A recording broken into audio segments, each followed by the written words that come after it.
हैदराबाद की मूसी नदी का ये पुल देखिए।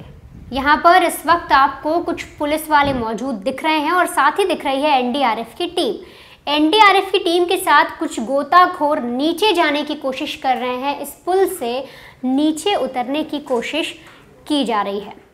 इस पुल के अंदर पुलिस को टीम को एक कटा हुआ सिर ढूंढना है, कटे हुए हाथ ढूंढने हैं और कटे हुए पैर ढूंढने हैं। अगर साफ शब्दों में कहें तो लाश के टुकड़े ढूंढने हैं, जिसके बाद पुलिस इस केस को सुलझा पाएगी। अब जरा दूसरी तस्वीर पर गौर फरमाइए। ये तस्वीर एक सीसीटीवी फुटेज है। आपको इसमें अगर तारीख देखें तो 23 अगस्त नजर आ रही है, सैटरडे का दिन, और वक्त जो है वो 7:09। अब जैसे ही 1 मिनट आगे बढ़ता है, यानी कि 7:10 होते हैं, उतने में ही एक लड़का यहाँ से गुजरता हुआ दिखाई देता है। इस लड़के पर गौर फरमाइए। इसके पीठ पर एक बैग है, पिट्ठू बैग है, और हाथ में कैरी बैग है। इस कैरी बैग के अंदर कुछ और नहीं बल्कि इसी की पत्नी का कटा हुआ सिर है। ये एक राउंड लगाता है। इसके बाद नदी में उस कटे हुए सिर को फिर से वापस घर पहुंचता है फेंकने के बाद, और फिर दोबारा अपने घर से निकलता है एक नए कैरी बैग के साथ, और उसमें इसी की पत्नी के कटे हुए हाथ थे। उसे ले जाकर ये फिर से मूसी नदी के इस पुल पर फेंकता है और वापस फिर से आता है, और फिर अपने घर में जाने के बाद ये एक नया कैरी बैग उठाता है जिसमें अपनी पत्नी के कटे हुए पैर रखता है, और फिर उन पैरों को ले जाकर दोबारा उस मूसी नदी के पुल से नीचे फेंक देता है। और इस वक्त जो पुलिस की टीम दिख रही है, जो एनडीआरएफ की टीम दिख रही है, जो गोताखोर नीचे उतरते दिख रहा है, वो उन्हीं टुकड़ों को ढूंढने के लिए इस नदी में उतर रहा है। और सर्च ऑपरेशन बाकायदा पुलिस की तरफ से चलाया जा रहा है, क्योंकि अगर ये टुकड़े पुलिस ढूंढ लेगी तो इस केस को मजबूत बनाकर जो आरोपी पति है, जो कातिल पति है, उसको सजा दिलाई जा सकेगी। दरअसल हैदराबाद का ये पूरा मामला है, और ये जो तस्वीर आप देख रहे हैं ये है महेंद्र रेड्डी, पेशे से रैपिडो का राइडर है, और इसके साथ इसकी पत्नी है स्वाति। स्वाति की उम्र 21 साल है, और आज से करीब 1 साल पहले जनवरी 20 को 2024 में इन्होंने लव कम अरेंज मैरिज की थी। मतलब दोनों एक दूसरे से प्यार करते थे। परिवार को बताया गया, परिवार ने जो है लड़के को देखा, लड़के के परिवार ने लड़की को देखा, दोनों ने एक दूसरे को पसंद किया और फिर इनकी शादी कर दी गई। लेकिन शादी के बाद अचानक इनके बीच में झगड़े जो है वो रोज़ रोज़ बढ़ने लग गए। धीरे धीरे बातें इतनी बढ़ने लग गई कि बात इतनी आ गई कि दोनों एक दूसरे को मारपीट भी करने लग गए। और तो और चीज़ें ये भी हुई कि जो स्वाति थी वो एक कॉल सेंटर में जॉब करती थी। अब ऐसे में पेशे से जो राइडर है, रैपिडो राइडर है महेंद्र रेड्डी, वो अक्सर स्वाति को मना करता कि तुम अपनी जॉब छोड़ दो, अपना कॉल सेंटर में काम मत करो। और ऐसे करते करते स्वाति ने जॉब छोड़ भी दी। और तो और जो स्वाति है अब भी वो फिलहाल 5 महीने प्रेग्नेंट भी थी, यानी वो एक बच्चे को जन्म देने वाली थी। और तो और उसकी हालत ऐसी थी कि उसे रेगुलर चेकअप के लिए जाना पड़ता था, डॉक्टर्स को दिखाना पड़ता था अपनी सुधार के लिए, अपनी जो प्रेगनेंसी रिपोर्ट है उसके लिए कई बार उसे डॉक्टर्स के लिए या मेडिकल चेकअप के लिए जाना पड़ता था। अब होता दरअसल ये है कि 23 अगस्त के दिन अचानक से इन दोनों की फिर से लड़ाई होती है। बात धीरे धीरे करके बढ़ जाती है। स्वाति बच्चों को लेकर कुछ बातचीत चलती है, और इस पर जो है स्वाति भी गुस्से में बोलती है, जो महेंद्र है वो भी गुस्से में बोलता है, और फिर महेंद्र को मौका मिल जाता है स्वाति को मारने का। अब आपको अभी तो समझ में यह आ रहा होगा कि शायद गुस्से में ये कत्ल किया गया है, लेकिन जैसे कहानी आगे बढ़ेगी आपको पता लगेगा कि ये जो पति है इसने गुस्से में कत्ल नहीं किया, बल्कि ये बाकायदा 1 महीने पहले ही वो हथियार लेकर आ गया था जिससे इसे अपनी पत्नी का कत्ल करना था। इसने बाकायदा प्लानिंग कर रखी थी कि किस तरह से इसे अपनी पत्नी को मौत के घाट उतारना है और किस तरह से पुलिस को चकमा देना है। दरअसल 23 तारीख को जब इन दोनों की बहस होती है, बहुत ज़्यादा लड़ाई होती है करीब 4 बजे के आसपास, तब ये स्वाति को मारता है, उसका गला दबाता है और स्वाति पर इस तरह से अटैक करता है ताकि उसकी सांसें थम जाए, और लगातार उसका गला घोंटता रहता है, जिसके बाद जो स्वाति है उसकी मौत हो जाती है। और फिर ये अपना अगला प्लान चलता है, क्योंकि इसे पता था कि जब मर्डर हो गया है तो आस पड़ोस को भी पता रहेगा, स्वाति के पेरेंट्स भी पूछेंगे, पुलिस भी पहुंचेगी, तो किसी तरीके से इसे पूरी बॉडी गायब करनी थी।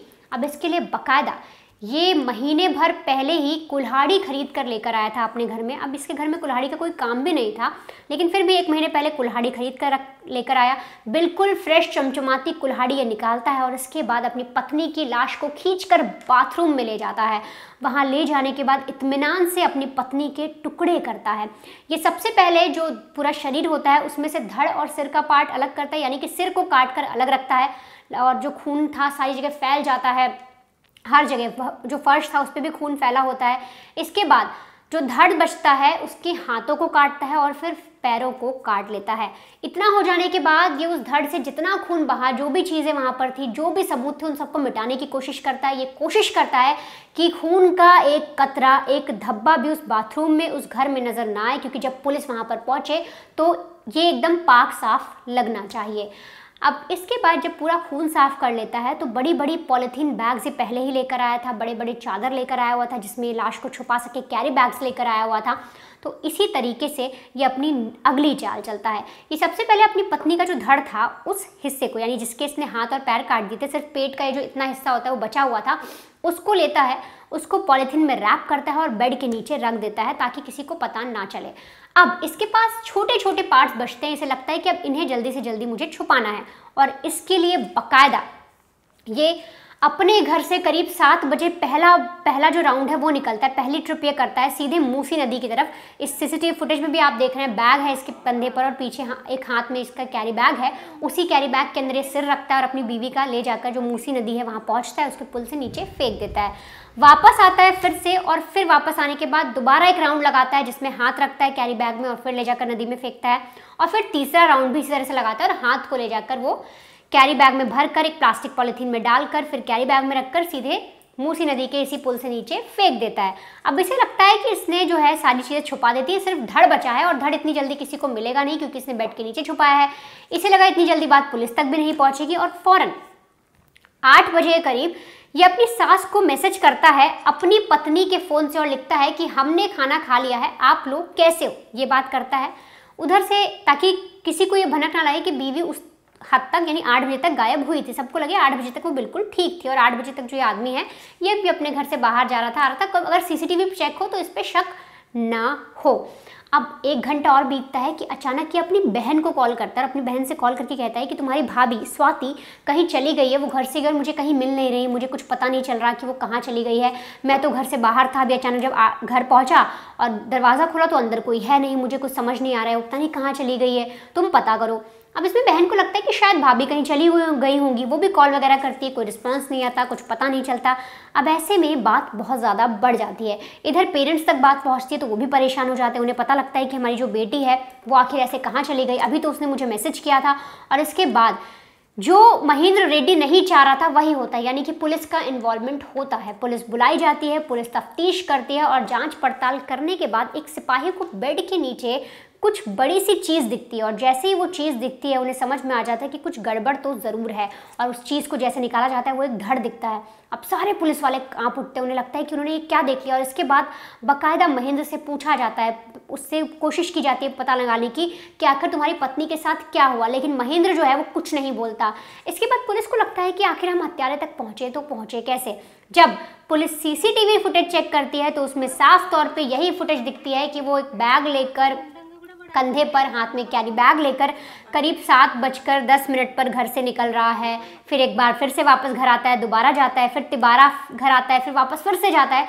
जब पुलिस को ये सारी चीज़ें दिखती है तो उन्हें समझ में आ जाता है कि हो ना हो घर के अंदर ही कुछ हुआ है, क्योंकि पत्नी जो है वो घर से बाहर निकली ही नहीं है। इसके बाद सख्ती से कड़ाई से पूछताछ की जाती है महेंद्र से, उसको सीसीटीवी फुटेज दिखाया जाता है, उसको बताया जाता है कि देखो हमें पता है कैरी बैग के अंदर तुमने लाश के टुकड़े रखे हैं, हमें बता दो कि क्या, कब, तुमने कैसे किया। इसके बाद वो पुलिस को पूरी कहानी बताता है, वो बताता है किस तरह से उसने हथियार भी नदी में फेंक दिया, अपनी पत्नी के जो लाश के टुकड़े किए वो भी नदी में फेंक दिए और धड़ को उसने बचा कर रखा था। वो ये सोच रहा था कि पुलिस इतनी जल्दी नहीं आएगी और तब तक वो धड़ को भी किसी तरीके से जला देगा या कहीं ऐसी जगह छुपा देगा जहां से वो किसी के भी हाथ ना लगे और ये चैन से अपनी ज़िंदगी जिएगा।